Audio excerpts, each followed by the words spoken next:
Nggak kita soal, Bos. Yang kita soal itu momentum pembagiannya.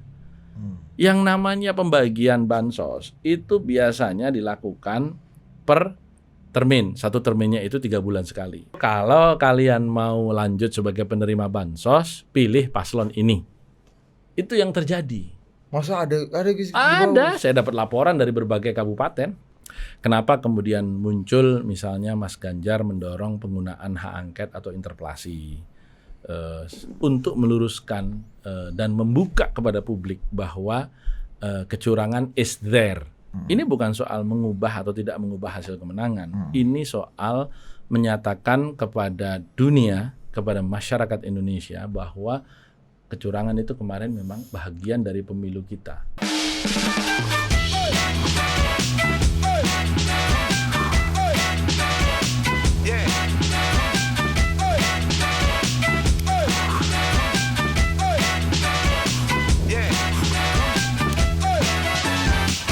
Ya salam. Ya salam, Sandi belum berefek banyak. Gus Romi yang paling dinanti-nantikan oleh masyarakat total politik ini kan. Kita ini diserang terus sama orang-orang. Mana Mas, nih Gus Romi gimana sih? Total politik nih kok kayaknya udah memblokir Gus Romi ya katanya. Tuduhan ini kadang-kadang fitnah ini nggak berbanding lurus sama pendapatan ini loh, Gus.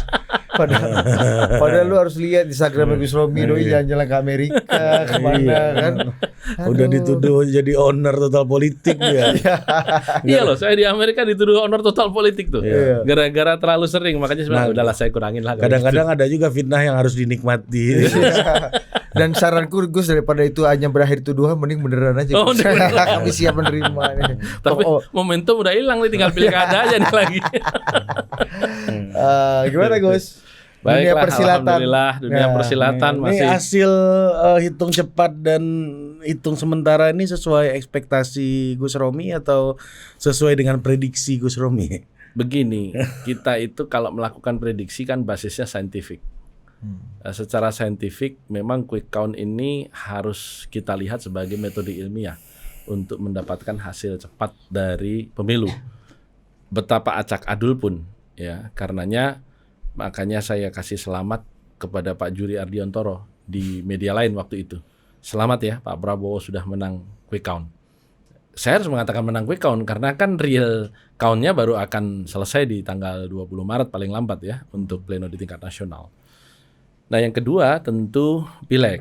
Alhamdulillah P3 juga 2 lembaga, Voxpol dan Carta Politika meletakkan P3 di atas 4%. Tentu itu kita syukuri. Meskipun syukurnya masih deg-degan karena posisi lebihnya itu nggak banyak. Jadi kita masih harus terus melakukan pengawalan kepada seluruh caleg kita di tingkat RI agar tidak ada pencurian suara. Karena rasanya pemilu di Indonesia ini satu-satunya di dunia yang pemilunya tidak hanya 1 hari. Dia berkelanjutan sampai dengan rekapitulasi itu final di tingkat nasional. Ini menurut saya pemilu paling gila di dunia ini. Karena setelah pemilu orang masih cari suara. Jadi bukan hanya coblosan aja. Coba dijelasin. Bahkan itu baru bisa berakhir pemilunya ketika udah dilantik kayaknya. Udah pakai jas disumpah ya. Selain itu masih bisa berubah tuh. Jadi pemilu kita itu bukan hanya para politisi yang nyawanya berangkap-rangkap sehingga kalau dibunuh mati berkali-kali begitu. Tetapi pemilunya pun ternyata juga berangkap-rangkap. Udah coblosan selesai. Setelah coblosan selesai, rekapitulasi di tingkat TPS, itu ada lagi yang cari suara di situ. Setelah rekapitulasi di TPS selesai, di PPK ada lagi cari suara di situ. Bahkan sampai KPU menghentikan pleno PPK. Itu dugaannya adalah untuk memberikan ruang negosiasi partai-partai politik tertentu kepada PPK, ya, panitia pemilihan kecamatan. Nah, setelah itu nanti naik lagi, seminggu lagi naik ke kabupaten. Itu ada lagi di situ. Jadi di setiap ruang pleno di kecamatan, di kabupaten, di provinsi, bahkan di tingkat nasional, itu masih belum selesai pemilunya. Tapi warung masih buka. Warung masih buka. Tapi kenapa sih undang-undang kita yang penghitungan bertingkat tuh nggak direvisi aja jadi langsung nasional e-vote gitu? Iya, karena kan bukti fisiknya harus ada. Justru Sirekap ini yang menjadi pangkal muasal persoalan. Karena angka yang ada di Sirekap ini tidak mencerminkan keadaan, bahkan ngawur-ngawur gitu. Masa satu TPS suaranya lebih dari 300, itu kan ngawur banget gitu. Nah, kemarin KPU menginstruksikan penghentikan rekapitulasi di tingkat kecamatan, itu alasannya adalah opname sistem Sirekap. Padahal kan nggak ada hubungannya. Opname sistem Sirekap kan di tingkat nasional. Nah, pleno kecamatan itu kan di daerah, biarin aja berjalan. Kenapa harus di stop? Itulah kenapa misalnya PDI Perjuangan kemarin saya baca juga surat dari PKS, PDI Perjuangan udah 2 hari yang lalu, PKS baru kemarin itu meminta untuk Sirekap. P3 juga dalam posisi meminta penghentian Sirekap. Nah, suratnya saya sudah mintakan kepada Pak Ketum sama Sekjen, moga-moga sudah dikirim. Tapi udah oke lah, setuju juga. Oke lah, setuju gitu. Kita hentikan saja Sirekap ini karena dia memberikan panduan yang salah. Jadi misguided tabulation gitu. Jadi memberikan sinyal yang salah terhadap tabulasi. Harusnya Sirekap ini menjadi data pembanding ya. Data second opinion dari real count yang manual gitu. Betul. Tetapi ketika Sirekap ini memberikan misguided, contoh misalnya di satu tempat P3 udah 120.000 suara. Kenyataannya belum. Dari mana 120.000 hari ketiga misalnya? Kan nggak mungkin gitu. Nah, tetapi ini membuat caleg kita merasa berhak. Nah, ketika nanti di real count-nya nggak nyampe, marah. Nah, hal-hal seperti ini yang saya kira menimbulkan kegaduhan. Karena kan 13.000 caleg setiap partai, kali 18 partai itu kan bukan jumlah yang sedikit, ratusan ribu orang. Dan ini harus dihentikan. Dan kalau KPU mendengarkan acara kita ini, sekaligus saya juga meminta ini sebagai seruan penghentian Sirekap. Karena kita pernah melakukan itu pada waktu Situng yang 2019, itu juga diperlambat, bukan dihentikan. Jadi situngnya dibuat lebih lambat jalannya daripada real count. Jadi contoh misalnya begini, ketika kita berbicara rekapitulasi di kecamatan nih, nah Sirekapnya belum diselesaikan dulu sampai real count di kecamatan selesai, baru kemudian protokolnya dibuka lagi. Kan inputting data satu hal, penampilan data adalah protokol lain. Nah, jadi bisa dong ditampung dulu. Ketika nanti protokol ini dilihat sama dengan hasil real count-nya, baru di-upload. Ini kan masalahnya nggak dilihat sama dengan hasil real count, sudah di-upload. Sehingga menimbulkan misguided tabulation. Dan ini menimbulkan kegaduhan yang luar biasa. Dan itu yang kemudian menjadi 19 di antara 19 masalah yang diidentifikasi sama Bawaslu. Belum lagi kita berbicara adanya intimidasi terhadap penyelenggara, intimidasi terhadap pemilih. Kan 2 di antara temuan Bawaslu kan intimidasi kepada penyelenggara dan intimidasi kepada pemilih. Cuman jangan juga bayangkan bahwa intimidasi itu hanya menakut-nakuti. Intimidasi ini termasuk mengiming-imingi, itu juga bagian dari intimidasi. Lu diintimidasi pakai duit miliaran kan intimidasi juga itu. Karena itu mengganggu keimanan gitu. Tusuk tapi enak. Nah, izin Gus. Ini kemarin sempat statementnya Gus Romi rame nih. Apa itu? Monyet juga kalau dapat 496 triliun juga jadi presiden. Tadi udah ngucapin selamat kepada Pak Prabowo hitung cepat. Ini muncul lagi juga statement monyet kalau dapat 496 triliun juga jadi presiden. Pertanyaan saya, ini monyet jenis apa, Gus? Kan banyak nih jenis monyet gitu kan. Yang jelas bukan Pithecanthropus erectus lah itu. Karena ini udah advance gitu ya. Kenapa saya katakan itu? Ini adalah ungkapan yang saya pikir menyayangkan secara maksimal bahwa ternyata kapitalisasi terhadap bansos itu dilakukan. Pemilu itu adalah perang di masa damai. Untuk menang pemilu syaratnya sama dengan menang perang. Taktik, logistik dan mental pasukan. Nah, taktik yang digunakan itu menurut Undang-Undang Pemilu tidak boleh beririsan dengan polisi negara. Problemnya sekarang taktiknya itu sangat menggunakan polisi negara. Contoh misalnya, saya punya anggaran di sini tahun 2024 ini 493,5 triliun. Naik 50,4 triliun dibandingkan dengan tahun 23.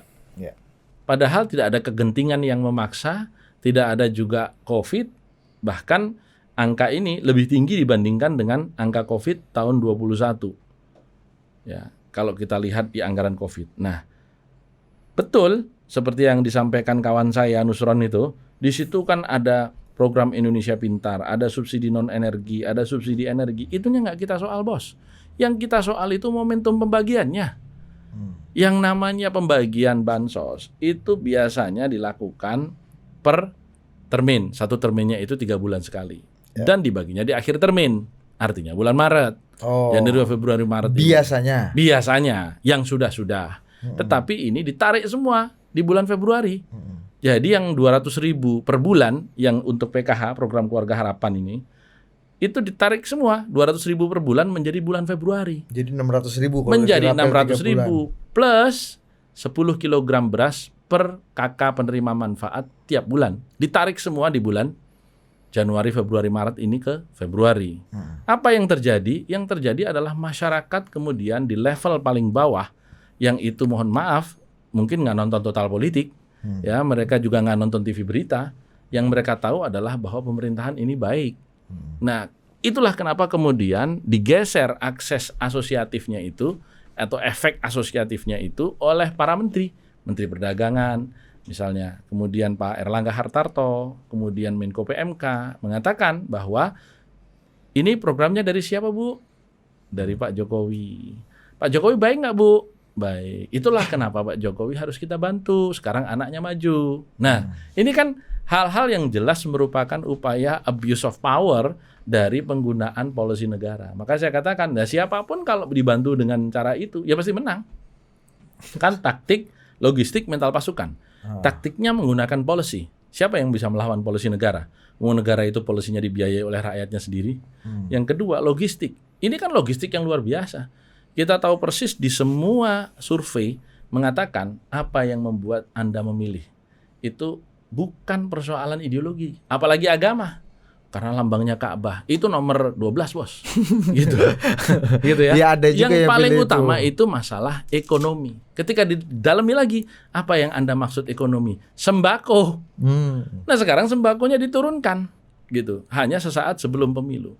Belum lagi kalau kita berbicara kenaikan gaji ASN.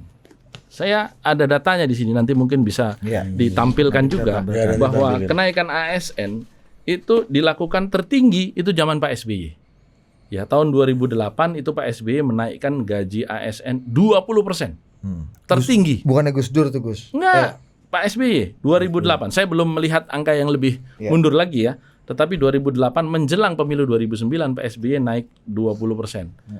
Nah, setelah 2012 yang terakhir itu naik 10%, nggak ada kenaikan gaji ASN lagi. Kemarin dinaikkan 8%, tertinggi setelah tahun 2012.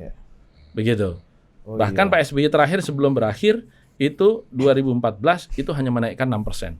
Ini ada Gus Dur menaikkan gaji ASN nih 270% tahun 2001. Iya, itu yang tukin. Tapi yang kan tunjangan kan nggak ada pemilu waktu itu. Nggak ada pemilu.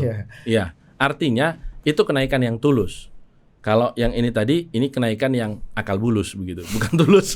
tapi pertanyaannya gini. Karena punya pamrih, gitu. Dan ini nggak heran kalau kemudian kemarin AHY akhirnya dilantik, karena ilmunya rupanya dari pendahulu.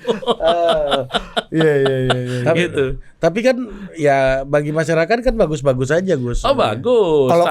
Kalau Pak Bahlil gini, Gus, apa analoginya? Loh, kalau lu menentang pembagian bansos, berarti lu nggak suka dong rakyat menerima bansos. Ya, itu lu kan nggak sayang dong sama rakyat. Itu kata itu Pak logika Bahlil. yang bisa diterima memang untuk orang-orang yang lulusan SD paling tinggi, gitu. Tapi kalau untuk orang yang berbirokrasi secara normal, itu pencairannya, yang disoalkan pencairannya, bukan soal kepada siapanya dan fungsinya. Kalau itu nggak ada yang salah. Kalau kemudian dikatakan kita kan nggak merancang El Nino, ini kan kemudian turun bantuan El Nino, bos. Ini yang namanya musim tanam ini November kemarin hujan sudah turun. Kalau kita bicara El Nino bentar lagi sudah panen raya. Jadi kalau mau kasih bantuan El Nino sebelum sebelum November tahun lalu. Bukan sekarang. Dan apa akibat dari bansos ini? Sekarang menyengsarakan rakyat. Apa itu? Harga beras naik tinggi. Gimana nggak naik tinggi? Beras yang ada dijadikan bansos semua? Itu loh yang saya ingin ingatkan. Bahwa menang secara pertandingan di atas ring memang menang. Tetapi kan sebelum naik ring kan disuntik anabolik steroid, disuntik vitamin, disuntik segala macam suplemen yang nggak boleh gitu loh. Itu yang kemudian menjadikan kita hari ini mau meluruskan proses sebagai bangsa, harus kita akui bahwa kecurangan itu ada, bahwa dengan curang itu Anda menang. Itu rezeki Anda. Tapi kalau yang tadi kan Gus, itu kan legal dan legal kan menggunakan instrumen tadi kebijakan ya. Kalau efek elektoral ya itu tadi kalau kata Gus Romi belajar dari pendahulu kan. Dan ini kan kalau itu benar untuk orang yang paling tinggi pendidikannya SD kata Gus Romi. Iya. Artinya kan kalau dikaitkan dengan kecurangan apakah itu masuk juga skema kecurangan? Sebenarnya kalau berbicara kecurangan legal, kan mungkin agak di pahamanku tuh seperti yang Gus Romi bilang, setelah pemilu ada warung masih tetap buka nih sehingga baku atur jadi kecurangannya itu memang bertingkat-tingkat ya. Pola kecurangan itu berbeda-beda. Penggunaan bansos misalnya untuk melakukan pemenangan itu juga dilakukan dulu pada tahun 2008 kan. Kalau kita lihat pada waktu itu gelontoran atau istilah BLT, pertama kali itu pada zaman Pak SBY menjelang pemilu 2009. Menteri Keuangannya sama tuh. Sama ya. Jadi memang ilmu politik dan birokrasinya jadi sama gitu. Hanya ketika kemudian dicairkan sekarang ini di bawah, saya mendapat laporan RT itu menggunakan sebagai pola intimidasi. Tapi bukan colenak. Tapi dicolok enak, bukan dicolek enak, dicolok enak gitu. Jadi dikasih tahu kalau kalian mau lanjut sebagai penerima bansos, pilih paslon ini. Itu yang terjadi. Masa ada Ada, saya dapat laporan dari berbagai kabupaten. Dan itu bagi saya adalah cara dalam tanda petik pemenangan yang paling mudah, dibiayai negara. Gimana enggak gitu loh. Dan ini yang kita temukan, makanya kita masih koleksi hal-hal seperti ini sebagai bentuk-bentuk kecurangan yang tentu akan kita materialisir. Kecurangan itu terjadi satu hal, mematerialisir itu sebagai kecurangan secara hukum itu adalah hal yang berbeda.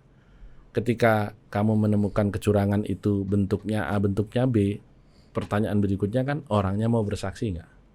Bukti pada waktu pemberiannya ada nggak? Dan seterusnya, itu kan hal yang berbeda.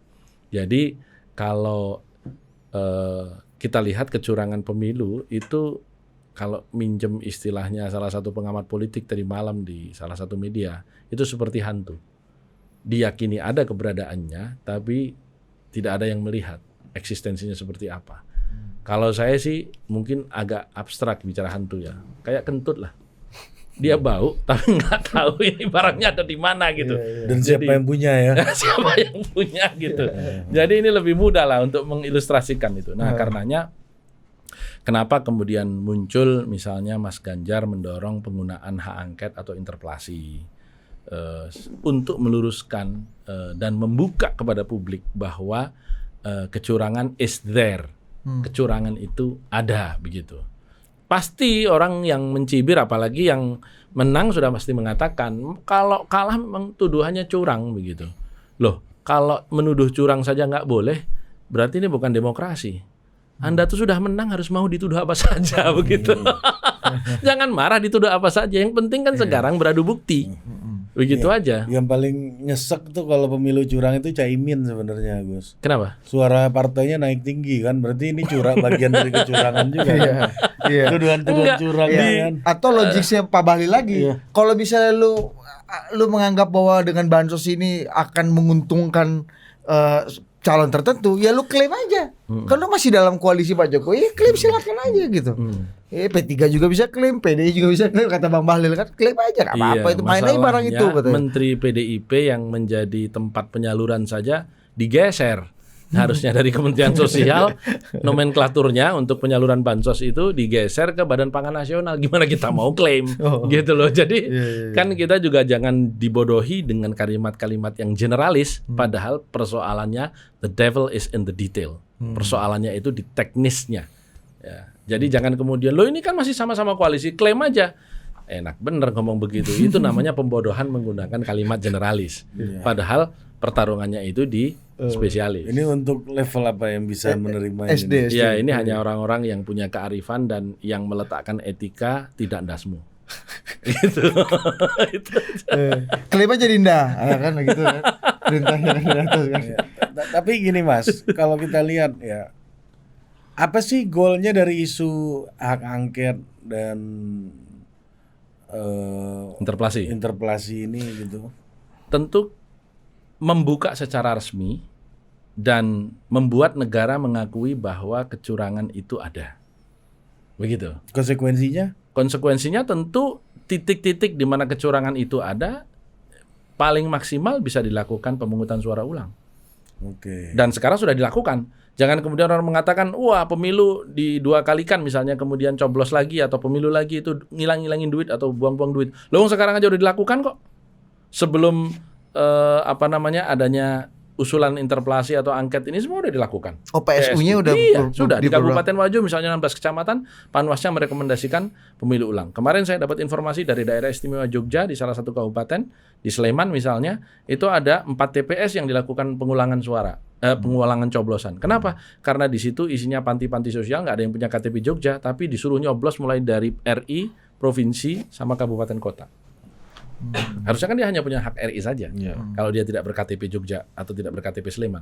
Nah, yang seperti ini kan banyak sekali di temuan Bawaslu itu kan ribuan TPS, bahkan puluhan ribu yang tidak punya hak suara mencoblos, yang mencoblos tetapi tidak semua kartu suaranya diberikan. Kan macam-macam itu kemarin. Nah, karena itu tidak perlu alergi, dan kalau memang kemenangan itu nyata, tidak perlu juga takut. Kan selalu diklaim ini kalau diulang pun hasilnya tidak akan mengubah hasil. Hasilnya tidak akan mengubah hasil quick count atau katakanlah Anda mengakui rekapitulasi itu. Enggak, ini kan banyak yang mengatakan begitu. Ngapain sih diulang juga nggak akan mengubah hasil. Ini bukan soal mengubah atau tidak mengubah hasil kemenangan. Ini soal menyatakan kepada dunia, kepada masyarakat Indonesia bahwa kecurangan itu kemarin memang bahagian dari pemilu kita. Dan ada juga yang kemudian menanyakan kepada saya di kolom-kolom komentar saya itu, ini yang diulang pileknya saja atau pilpresnya saja? Nah, tentu tergantung di mana kecurangan itu terjadi. Ini kan ranahnya ranah pembuktian nanti di MK di satu sisi, itu bicara hukum, tapi ada banyak hal di hukum ini yang tidak bisa di-bypass kecuali dengan politik. Maka cara politik dilakukan. Kenapa? Karena MK sudah terbukti terkooptasi kemarin dengan adanya putusan yang melanggar etika menurut MK-MK. Kalau kemudian sekarang kita membiarkan dia berjalan sebagai saluran tunggal untuk melakukan pelurusan atau pencarian keadilan, maka kita sama dengan mengembalikan pada kemungkinan itu akan disandra lagi dengan adanya terkooptasinya MK kemarin itu. Tapi kan penghitungan ulang dan KMK itu harus disertakan bukti TSM itu, Gus. Iya, itu dia makanya. Nah, pertanyaannya ini kan jaraknya kalau di Pilpres itu kan sekitar 300.000 TPS. Ya, dan jarak terdekat dengan quick count-nya Amin misalnya gitu. Iya, atau gimana? Iya, dengan atau nggak sampai 50%-nya itu 300.000 TPS. Iya, 300.000 TPS tuh jaraknya antara yang nomor 2 dengan yang nomor 1 gitu. Nah, pertanyaannya berapa persen bukti-bukti itu bisa terpenuhi? Kalau misalnya materialisasi, iya, 5% aja saya sih nggak begitu yakin orang ini punya bukti full 15.000 TPS gitu misalnya. Kebenaran akan tetap menjadi kebenaran meskipun hanya ditegakkan oleh satu orang. Karenanya berapapun suara rakyat itu harus kita kemukakan kalau memang kecurangan itu ada. Bahwa kemudian secara material tidak terbuktikan itu lain hal. Itu yang saya katakan tadi. Karena ketika kita berbicara intimidasi, ada nggak orang yang mau bersaksi untuk bahwa dia itu diintimidasi? Penyelenggara yang merasa diarahkan dengan tekanan misalnya, kepala-kepala desa yang merasa dipaksa untuk melakukan dukungan dengan dalam tanda petik diancam oleh kasus alokasi dana desa. Ini ada nggak yang mau bersaksi? Nggak, tapi kan artinya itu kan sangat kasuistik, Gus, nggak TSM gitu. Karena pembuktiannya nggak bisa 300, nggak terpenuhi 300.000 TPS gitu misalnya. Kita kan nggak tahu. Yang bisa memastikan bahwa tidak terpenuhi 300.000 TPS ketika bukti semua sudah terkumpulkan. Iya. Nah, sekarang kan proses pengumpulan dan masih akan sampai dengan rekapitulasi nasional 20 Maret. Nah, kalau itu nanti ternyata terbukti, kenapa tidak? Oke. Berarti masih ngumpulin nih sampai hari ini. Masih terus. Termasuk P3 juga masih terus mengumpulkan kecurangan-kecurangan itu karena kita melihat bahwa sekarang ini kecurangan itu bukan hanya diinisiasi oleh aktor institusional. Aktor-aktor personal itu juga melakukan itu. Maksudnya gimana? bukan hanya kepentingan satu kelompok tertentu atau partai politik tertentu. Sekarang ini sudah multi aktor, multi partai. Contoh misalnya di dapil tertentu P3 suaranya beririsan atau dekat sekali dengan partai A. Nah, caleg yang dengan suara terbanyak dari partai A ini yang akan kerja untuk menggerus suara P3 supaya dia menggantikan kursi P3. Misalnya di tingkat nasional beda suara hanya 300 suara. Wah, ini yang partai berikutnya ini manapun itu sekarang akan bekerja. Makanya saya katakan pemilunya belum selesai. Mekanismenya di mana? Mekanismenya bisa di semua bekerja after pemilu nih. Oh, di rekapitulasi. Di semua level rekapitulasi. Pertama tentu di TPS ya, ketika rekapitulasi. Banyak sekali TPS yang tanpa saksi partai sama sekali. Itu kan sudah ruang. Kemudian yang kedua, pada saat rekapitulasi di tingkat kecamatan, plenonya akan dilakukan. Di situ ada lobby-lobby dan lain sebagainya untuk mengubah hasil. Karena pengubahan ini banyak modusnya. Pertama, memindahkan suara partai. Ya kan, dari partai kecil yang nggak lolos PT kepada partai yang lolos PT. Kemudian yang kedua, dari caleg yang suara pribadinya kecil, gitu, sekalian dijual aja kepada caleg yang suara pribadinya besar. Ini pertarungannya di internal partai ini. Sama-sama P3 misalnya gitu ya. Yang satu suara pribadinya 20.000, yang satu suara pribadinya 19.950. Wah, dia akan cari 50 suara dari nomor di bawahnya. Udah lu pindahin aja ke gua biar gua bisa 20.050 gitu. Itu di internal gitu ya. Dan banyak lagi modus-modus yang dibutuhkan untuk melakukan atau yang ditujukan untuk melakukan kecurangan ini. Ini untuk pileg ya Gus ya? Untuk pileg. Ya. Artinya kalau tadi Gus Romi mengatakan ini terdesentralisasi dan pemainnya lebih banyak. Ini berarti untuk masalah ini deh, penghentian sementara pleno di kecamatan. Yang Gus Romi bilang artinya ini ada ruang lagi nih. Ruang negosiasi. Artinya kalaupun yang bisa memanfaatkan ruang-ruang gelap itu adalah multi stakeholder dong. Multi stakeholder. Bukan hanya kan ada yang menganggap ya bahwa penghentian semacam ini untuk meloloskan salah satu partai yang punya kaitan dengan kekuasaan. Ini kerja institusional yang tadi saya katakan. Ini aktor yang bekerja yang sifatnya institusional. Tapi kan ada penumpang-penumpang gelap. Yang itu adalah aktor-aktor dari multi partai, dari partai manapun begitu. Tetapi mereka bisa bekerja karena ada ruang ini. Jadi window-nya tuh dibuka gitu loh, jendelanya dibuka. Kalau jendelanya itu nggak dibuka, nggak ada yang bisa kerja. Tapi karena jendelanya dibuka, ada penundaan rekapitulasi di tingkat kecamatan. Seharusnya kan hari pertama coblosan langsung dihitung. Kalau tidak selesai sampai jam 12 malam, boleh dilanjutkan besoknya. Itu menurut surat edaran KPU. Maka dilanjutkanlah besoknya, hari kedua pemilu. Kemudian hari ketiga itu baru kemudian suara atau kotak-kotak suara itu digeser ke kecamatan. Selama 2 hari. Jadi kalau hari Rebu coblosan, Kamis itu rekapitulasi di tingkat TPS, maka Jumat Sabtu itu harusnya geser ke kecamatan. Minggu itu harusnya mulai ngitung. Tapi kan kemudian malam Minggu ada edaran dari KPU diminta untuk melakukan penghentian rekapitulasi di tingkat kecamatan selama 2 hari. Karena kekacauan di Sirekap. Padahal harusnya kan nggak ada hubungannya. Sirekap adalah IT. Yang dilakukan ini adalah penghitungan suara manual. Harusnya itu dibiarkan gitu loh. Tetap berjalan. Tetapi kan ketika ditunda, ini kan memberi ruang kepada siapapun multi aktor tadi bernegosiasi. Tapi yang membuat ini tertunda, dugaannya adalah kepentingan untuk menyelamatkan partai tertentu tadi. Satu partai. Nah, tapi window itu dimanfaatkan oleh siapapun yang berkepentingan. Artinya semua yang terlibat dan quote unquote mengambil dosa itu bisa multi dosa juga dong, multi person juga dong. Nah, pertanyaannya Gus, kalau hasil pileg penuh dengan tarik-menarik kayak gitu, gimana posisi yang skenario yang sangat menguntungkan bagi Pak Jokowi ke depannya? Pak Jokowi ini sudah tidak perlu terlalu mengambil untung sebenarnya dengan posisi beliau yang akan seleh, ya, yang akan step down, yang akan turun, begitu. Tetapi kita tahu persis Pak Jokowi ini seorang pemain politik. Dan politisi itu kan bukan hanya sekedar profesi, tapi dia itu hobi, melekat sampai mati. Jadi saya berhitung Pak Jokowi juga akan turun ini dengan tetap menjadi pemain politik.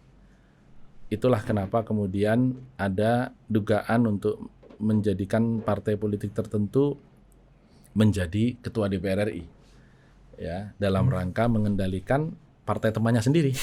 Gitu ketika berkuasa nanti. Bahasanya bersayap tuh, Anda benar-benar ngerti ya dengan sayap patah ini ya. Mengontrol dari sebelah ini ya. Iya, yang dia kontrol temannya sendiri gitu. Iya, dalam kolam koalisi. Dalam kolom koalisi. Oh. Dalam kolom koalisi. Sebut saja. Berarti non PDI ya, gitu aja, non PDI. Gitu, oke. Nah, dengan asumsi PDI tidak akan berkoalisi ya. Iya ya kan skema cuaca sekarang nih. Ya, cuaca sekarang kan PDI nggak akan berkoalisi. Nah, sepertinya Pak. Dan angka sementara kan PDIP ini yang akan menjadi pemenang pemilu berdasarkan quick count. Nah, tetapi nanti yang akan jadi ketua DPR itu kan yang kursinya terbanyak. Bisa saja suaranya lebih sedikit, tapi terpaut sedikit, tapi kursi lebih banyak. Nah, ini ikhtiar ke arah situ ada begitu. Sehingga memang kita melihat, wah ini bahagian dari permainan politik next level.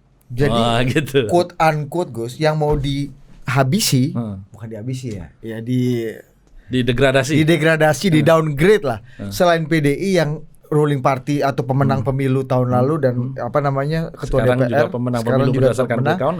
Ini juga partai yang harusnya mendapatkan kotel efek paling besar dari Pilpres 2024 ini. Saya masih mencari sebab secara ilmiah ini.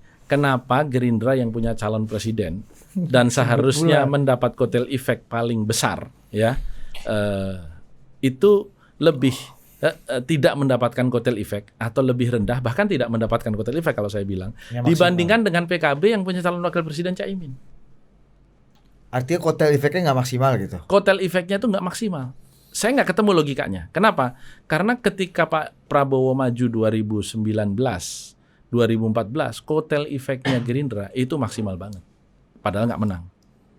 Ini menang, artinya secara pilpres menang, tapi kok kotel pileknya kotel efek pileknya kok nggak maksimal. Kalah dengan Caimin. Padahal dari sisi branding, power brandingnya sebagai capres itu kan lebih kuat dibandingkan dengan power branding sebagai cawapres. Prabowo dan Gerindra lebih harusnya mendapatkan berkah paling besar ya. Betul. Seperti Jokowi dan PDIP dalam 2 kali pemilihan lalu. Kalau menurut saya sih kapan Gerindra harusnya dapat berkah terbesar itu 2019 sebenarnya Gus. Kenapa? Presiden sama wapresnya dia dua-duanya. Oh iya, dari sisi itu, tapi kan orang itu tidak banyak tahu. Yang tahu siapa dari partai mana itu hanya 12%. Saya berkali-kali mengatakan yang lulusan S1 ini, yang lulusan bukan S1 itu banyak atau lebih banyak yang tidak mengetahui si A ini dari partai mana, si B ini dari partai mana. Bayangkan ART saya itu seminggu sebelum coblosan itu baru tahu, oh Pak Ganjar niku sanes P3 toh Pak. Gitu. Itu ART saya. Tapi ya Ketua Majelis Pertimbangan P3 dan Dewan Pakar TPN Ganjar Mahfud. Tapi itu seminggu sebelum coblosan baru tahu. Itu peribahasa buat Gus Romi itu semut di seberang lautan kelihatan, gajah di pelupuk mata itu kelihatan. Dia. Lupa di open ini ART di rumah. Nggak ngerti Pak. Tapi jangan-jangan PRT ini juga nggak tahu kalau Gus Romi P3. Perlu saya tes juga itu. Coba partai saya apa gitu. Tapi begini ya. Tapi Jokowi dan PDIP kan dulu pengetahuan publiknya maksimal sehingga kotel efeknya juga maksimal. Kan, itu dia makanya saya katakan ketidakmaksimalan ini saya tangkap kan PDIP ngusung Ganjar sekarang turun. Ya kan? Menurut quick count. Gerindra ngusung Pak Prabowo seharusnya melompat tinggi, tidak.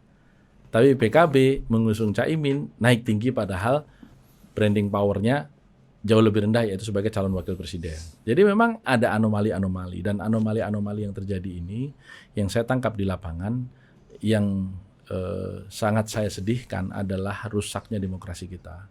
Demokrasi kita berubah dalam semalam menjadi demokrasi berbayar dan mengalami inflasi luar biasa. Mungkin sama dengan inflasi ketika menjelang peralihan dari orde lama ke orde baru sampai 700% itu. Karena yang sekarang terjadi, saya dapat laporan misalnya di Riau, ada caleg kita yang anggota DPR RI incumbent, selama setahun dia pelihara konstituen itu. 120.000 dia tetapkan angkanya pertemuan. Tiap reses, tiap kunjungan kerja dapil itu dia hitung 120.000 orang dan itu dia pelihara suaranya. Dengan berbagai macam program, dikasih MUK lah, dikasih baju lah, dan lain sebagainya. Tetapi dia tidak menyebar uang amplop satupun pada saat menjelang coblosan. Kalah dengan orang yang menyebar 50.000. Dan bagi rekan-rekan yang akan maju, saya terpaksa harus merevisi. Bukan lagi 1/3. Ini kemarin dijadikan patokan. Sekarang Pak 10%. Hah? Tuh. Apa 200.000 amplop ditebar, suaranya nggak keluar 20.000. Itu kenyataan hari ini. Ada caleg-caleg teman-teman yang keluar 10 miliar, itu suaranya nggak keluar 20.000. Bayangkan itu. Ada yang keluar 14 miliar untuk DPR RI, nggak jadi. Saya khawatir akan banyak sekali BPKB ataupun sertifikat tanah digadaikan setelah ini. Artinya lebih mahal dong ini ya, cost per unitnya. Cost per unitnya lebih mahal, jauh lebih mahal. Dan menurut saya ini brutal. Maka saya katakan pemilu kali ini adalah pemilu paling brutal. Banyak incumbent berguguran. Saya tadi dapat laporan misalnya Jambi, 4 dari 7 incumbent di Jambi tewas, nggak masuk lagi. Ya. Dan ini terjadi di mana-mana. Dan itu sangat saya sedihkan. Kenapa ini terjadi?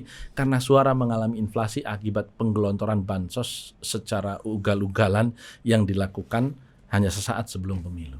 Sehingga suara di tingkat pemilih itu untuk yang dibagikan caleg nggak ada harganya. Oh, ini overimun nih, imunitasnya agak tinggi ya untuk inflasi menerima. Kalau saya bilang. Inflasi imunitas ini. Inflasi harga suara. Dulu bukan imunitas. Iya, dulu lu kan kalau imun lu udah terlalu tinggi ini kan kasih virus dikit lu malah bikin pusing. Udah inflasi aja pokoknya. Harga suara menjadi sangat mahal. Iya deh, ya. Kenapa? Karena itu tadi. Karena bansos sudah disalurkan duluan dengan jumlah yang fantastis. Bayangkan kalau orang udah terima 600.000, terus kemudian lihat amplop caleg 20.000, apaan nih? Coba Pak bayangkan. Ini ongkos angkot. Termasuk kayak udah ngopeni selama reses, selama hilang apa. Semua. Padahal itulah privilege-nya dari incumbent itu, Gus ya. Betul-betul di situ ada uang abang desa yang tak ada uang abang, betul-betul melayang. Ngeri betul. Pileg kemarin itu. Dan alhamdulillah saya mendapat tugas partai untuk keliling Indonesia sehingga tidak dicalekan begitu. Jadi saya susah tuh kan. Tahu kan kenapa dia susah diundang kan? Lagi keliling, Bos. Udah disampaikan tadi. Iya, ini gue pastikan lagi. Ya. Jadi begitu, Bu. Jadi kan ini yang saya khawatir Indonesia yang tadinya oleh Profesor Burhanuddin Muhtadi dikatakan sebagai negara dengan money politik tertinggi kedua di dunia. Dengan pemilu hari ini saya yakin Indonesia menjadi negara dengan money politik tertinggi pertama di dunia. Jadi bagi negara-negara yang ingin melakukan money politik, belajarlah dari Indonesia. Karena di sini caranya beraneka, waktunya juga berbeda-beda, dan kesemuanya memiliki kisah suksesnya. Maupun kisah gagalnya. Oke.